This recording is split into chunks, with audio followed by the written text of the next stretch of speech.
एक दिन मेरा दोस्त लूकस दौड़ता हुआ क्लास में आया और बेसुरा बोला, अरे सुना क्या खबर है? कुछ दिन पहले मोहल्ले में एक आदमी ने पुलिस को बुलाया, लेकिन उसने कुछ नहीं कहा। तो पुलिस उसके घर गई और उसे बाथरूम में पड़े हुए मिला, सिर कटा हुआ और हाथ में मोबाइल था। सच में? अगर ये सच है तो बहुत डरावना है, मैंने डरते हुए कहा। और डरावना ये था कि उनको सिर नहीं मिला।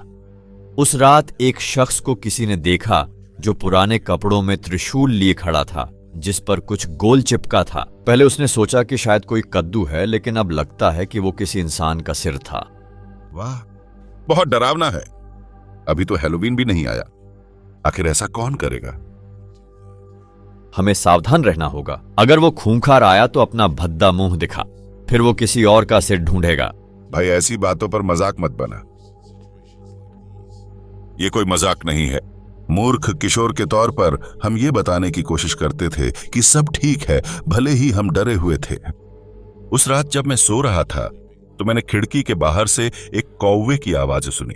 नींद में परेशान होकर मैंने बुदबुदाया, अरे कौवे, चुप रह, नहीं तो तेरी गर्दन नोच लूंगा।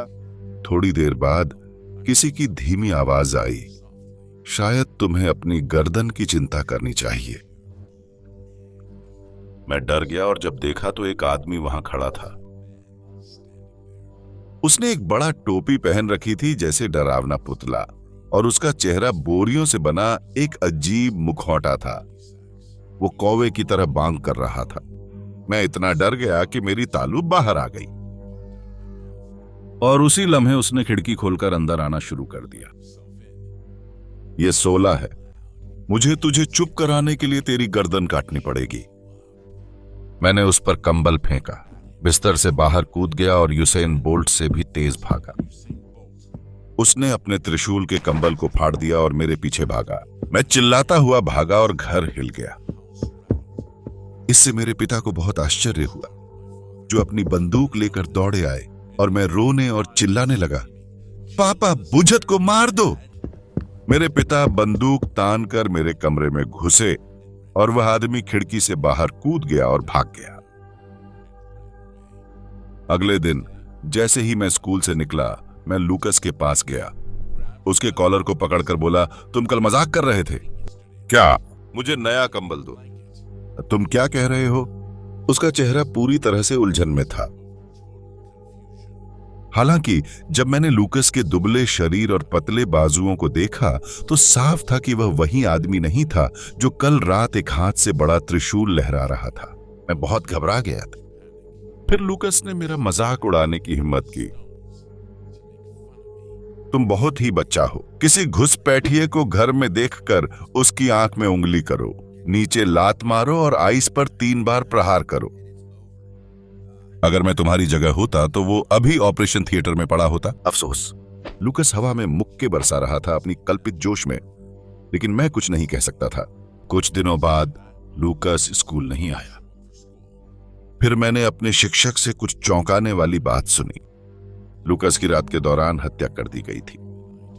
उसे सिर कटा हुआ मिला था और उसके मुट्ठियों में भाले के छेद थे, लेकिन उसका सिर कहीं नहीं मिला। पूरा मोहल्ला उलट पुलट हो गया था और पूरी पुलिस फोर्स दिन रात गश्त कर रही थी। मैं सतर्क हूं। फिर एक दिन एक पुलिस अधिकारी को एक पुलिस गाड़ी में हथकड़ी लगाए हुए उसका सर काटा हुआ मिला, लेकिन इस बार गाड़ी के डैश कैम से एक वीडियो मिला था। हालांकि अपराधी वीडियो में नहीं था। शुरू में बस 2 लोगों के संघर्ष की आवाज आ रही थी, लेकिन फिर पुलिस अधिकारी बोल पड़ा, अगर तुम्हें मेरा सिर काटना है तो एक ही बार में कर दो, ताकि दर्द ना हो। तुम्हें वाकई मुझे छोड़ देना चाहिए। मैं किसी को नहीं बताऊंगा कि मैंने तुम्हें देखा। इसके बाद चीख में एक धुंधला आवाज गूंज उठा और कुछ देर बाद अपराधी की पीठ उछलकर भागती हुई नजर आई और पुलिस अधिकारी का सिर उसके त्रिशूल पर लटका हुआ था। पुलिस ने अपराधी को पकड़ने की पूरी कोशिश की, लेकिन बेकार गई। हालांकि बहुत सी अफवाहें फैल रही थीं।